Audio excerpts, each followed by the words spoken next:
Reports کے مطابق اس وقت عمران خان صاحب کو یہ کہا جا رہا ہے کہ غصہ جانے دے، سانو معاف کرے، سانو جانے دے۔ السلام علیکم ناظرین، میں ہوں آپ کا ہوسٹ امجد گل اور آپ دیکھ رہے ہیں آپ کا اپنا plate form HRTV۔ Najam Sethi صاحب کی جانب سے یہ دعویٰ کیا گیا ہے کہ چونکہ عمران خان صاحب کو بشرا بی بی کے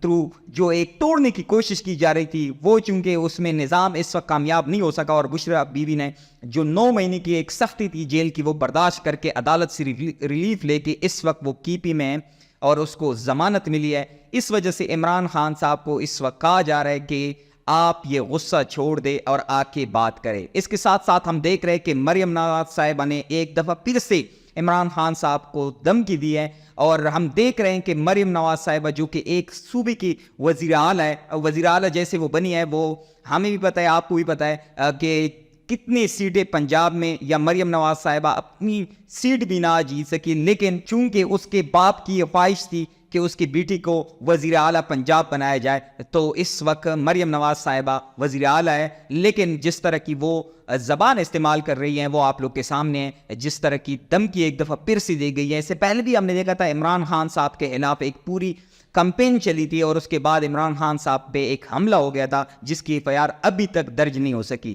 تو یہ ایک دفعہ پھر سے جو کہ انتہائی خوفناک ہے کہ عمران خان صاحب کو کہا جا رہا ہے کہ یہ ایک فتنہ ہے اور اس فتنے کو ختم کرنا ہے۔ تو اس کے جو پاکستان تحریک انصاف کی جانب سے اس پہ ایک بڑا سخت رد عمل آیا، حالانکہ اس سے بھی زیادہ سخت رد عمل آنا چاہیے اور پاکستان تحریک انصاف کو فوری طور پر اس وقت عدالت سے رجوع کرنا چاہیے، چونکہ عمران خان صاحب اس وقت پنڈی میں پنجاب حکومت کے انڈر جو ایک جیل آتی ہے وہاں پہ قید ہے۔ تو یہ انتہائی سنگین بات ہے کہ اس وقت عمران خان صاحب کے ساتھ جس طرح سلوک کیا جا رہا ہے، اور عمران خان صاحب خود یہ فرما رہے ہیں،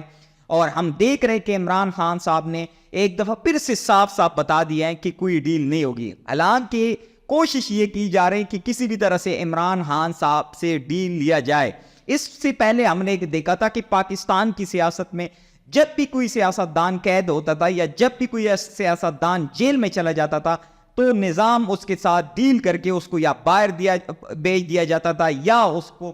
بالکل خاموش کرایا جاتا تھا کچھ عرصے کے لیے۔ لیکن اس وقت ہم دیکھ رہے ہیں کہ کہاں پہ نظام کھڑا ہے اور کہاں پہ عمران خان صاحب کھڑے ہیں، کہ اس وقت نظام یہ کوشش کر رہے ہیں کہ کسی بھی طرح سے عمران خان صاحب سے جان خلاصی ہو جائے اور عمران خان صاحب آ کے بات کرے کہ ہم نے آگے کیسے بڑھنا ہے۔ کیونکہ ہم دیکھ رہے ہیں کہ پچھلے 2 سال سے جہاں پہ ہمارے ملک کا جو ایک سسٹم تھا، ہم جس طرح وہ سٹیبلٹی کی طرف جا رہے تھے، اس کے بعد جب رجیم چینج کے بعد عمران خان صاحب کی حکومت ختم ہو گئی، اس کے بعد ہم نے دیکھا کہ یہ ساری چیزیں ریورس ہونے شروع ہو گئی، اور اس وقت ہم جس حال میں کھڑے ہیں وہ بھی آپ لوگ کے سامنے ہے کہ ہمارے ملک کے جو نوجوان طبقہ ہے، تعلیم یافتہ لوگ ہیں، وہ اس وقت یہ کوشش کر رہے ہیں کہ کسی بھی طرح سے ہم یہ ملک چھوڑ کے جائے اور ہم کسی اور ملک میں جا کے، جو وہ ایک اتنے پڑھے لکھے لوگ ہیں جو چاہتے تھے کہ ہم پڑھ لکھ کے اپنی ملک کی خدمت کر سکے، لیکن ہم دیکھ رہے ہیں کہ اس وقت اس ملک کے حالات ایسے بنائے گئے ہیں کہ اس میں ایک پڑھا لکھا بندہ رہنے کے قابل نہیں ہے۔ اس کے ساتھ ساتھ ہم دیکھ رہے ہیں کہ حکومت کی جانب سے سپریم کورٹ کو ایک دفعہ پھر سے جیسے ٹکل کرنے کی کوشش کی جا رہی ہے، سپریم کورٹ کو جس طرح مینیج کرنے کی کوشش کی جا رہی ہے، اور ایک دفعہ پھر سے ایک قانون بنانے کی کوشش کی جا رہی ہے کہ سپریم کورٹ کی جو ججز کی تعداد ہے، کیونکہ اس وقت ہم دیکھ رہے ہیں کہ سپریم کورٹ میں حکومت جو ہے وہ بالکل اقلیت پہ گئی ہے، کیونکہ ابھی تک سپریم کورٹ کی جو ججز ہیں وہ یک زبان ہو گئے ہیں۔ آنے والے دنوں میں 15 سے 20 دنوں میں سپریم کورٹ کے حوالے سے بالکل واضح ہو جائے گا کہ سپریم کورٹ اس وقت آئین اور قانون کے ساتھ کڑا ہے یا اس وقت وہ نظام کے ساتھ کڑا ہے۔ لیکن اب تک جتنی بھی اقدامات ہوئی سپریم کورٹ کی جانب سے وہ حکومت کے لیے انتہائی پریشان کن ہے، اور اسی وجہ سے حکومت نے یہ کوشش کی ہے یا حکومت یہ کوشش کر رہے ہیں کہ کسی بھی طرح سے ہم یہ جو سپریم کورٹ میں اس وقت ججز کی تعداد ہے اس کو بڑھائے اور اپنا جو ایک گروپنگ ہوتی ہے اس گروپنگ کو مضبوط کیا جا سکے، کیونکہ قاضی فیض عیسی صاحب کے جانے کے بعد جو حکومت ہے وہ اس وقت سپریم کورٹ میں مشکل میں لگ رہی ہے۔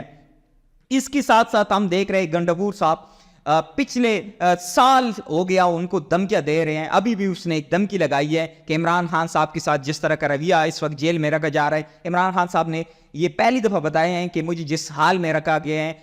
حالانکہ آپ جانور کو بھی اس حال میں نہیں رکھ سکتے، اس کے بعد علی امین گڈھاپور صاحب جو اس کی عادت ہے، اس نے ایک اور دفعہ پھر سے دھمکی لگائی ہے اس نظام کو، اس حکومت کو، کہ آپ عمران خان صاحب کے ساتھ اپنے رویے کو ٹھیک رکھے اور عمران خان صاحب کی جو پابندی ہے اس کی ملاقاتوں پہ یا اس کے ایکسرسائز پہ ان کو ختم کرے، نہیں تو ہم نے پورے پاکستان کو بند کر دینا ہے۔ حالانکہ علی امین گڈھاپور صاحب کے کہنے پہ ہم نے دیکھا تھا کہ کے پی سے کتنے لوگ نکل آئے تھے اس کے کہنے پہ، اور کس طرح وہ اسلام آباد پہنچے تھے مار داڑ برداشت کر کے، شل برداشت کر کے۔ لیکن پھر علی امین گڈھاپور صاحب کو ہم نے دیکھا تھا کہ وہ کس طرح کے پی ہاؤس اور وہاں سے پھر پشاور پہنچ چکے ہیں۔ لیکن اب یہ چیزیں بھی رپورٹس ہو رہی ہیں کہ اس جو علی امین گڈھاپور صاحب وہ اس غائب ہو گئے تھے بیچ میں، وہ حکومت کے لیے بھی بڑی پریشان کن ہے، کیونکہ اس بیچ میں جو ہوا ہے وہ علی امین گڈھاپور صاحب کو پتہ ہے اور اس نظام کو پتہ ہے جو اس وقت علی امین گڈھاپور صاحب کو انگیج کرنے کی کوشش کی گئی تھی۔ اسی وجہ سے خواجہ آصف صاحب کے بھی ایک بیان آیا ہوا ہے کہ لگتا یہ ہے کہ اب جو ہے نہ کوئی ڈیل کی کوشش کی جا رہی ہے۔ ہم نے آپ کو پہلے بھی یہ چیزیں بتائی تھی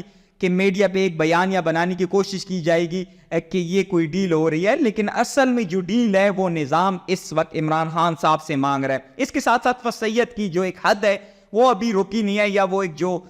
ہم دیکھ رہے تھے جو ایک فسیت چل رہی تھی اس ملک میں وہ ابھی ختم نہیں ہوئی ہے، اور ایک ایم این اے کے گھر کو بلڈوزر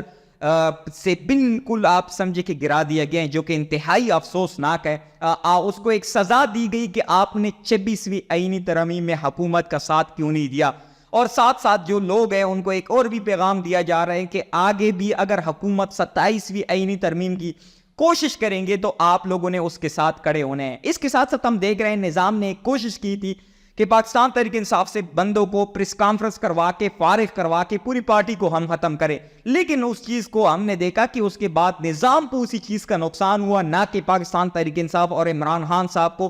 کیونکہ ان لوگوں کے جانے کے بعد ہم جس طرح لوگ دیکھ رہے ہیں کہ پاکستان تحریک انصاف میں آگے آئے ہیں، اس میں آپ شیر افضل مروت صاحب کو دیکھیں، اس میں آپ سلمان اکرم راجہ صاحب کو دیکھیں، کتنے آپ سمجھے کہ قابل وکیل ہے، ایک ینگ نوجوان وکیل ہے، جس طرح کی وہ سیاست کر رہے ہیں، یہ بھی اس وقت نظام برداشت نہیں کر پا رہا، اور اس وقت کوشش کی جا رہی ہے کہ وہی لوگ جو نظام کے کہنے پہ عمران خان صاحب کو چھوڑ کے گئے تھے ان لوگوں کو دوبارہ سے کسی بھی طرح سے اس پارٹی میں شامل کیا جائے۔ اس کے ساتھ ساتھ جیسے کہ ہم دیکھ رہے ہیں کہ حکومت کی طرف سے ایک دفعہ پھر سے کوشش کی جا رہی ہے کہ سپریم کورٹ کو کسی بھی طرح سے مینیج کیا جائے، لیکن یہ بات ذہن میں حکومت بھی بٹھا دے کہ اگر تو آپ سپریم کورٹ کو مینیج کر بھی دے تو جس طرح انٹرنیشنلی پریشر اس وقت عمران خان صاحب کے لیے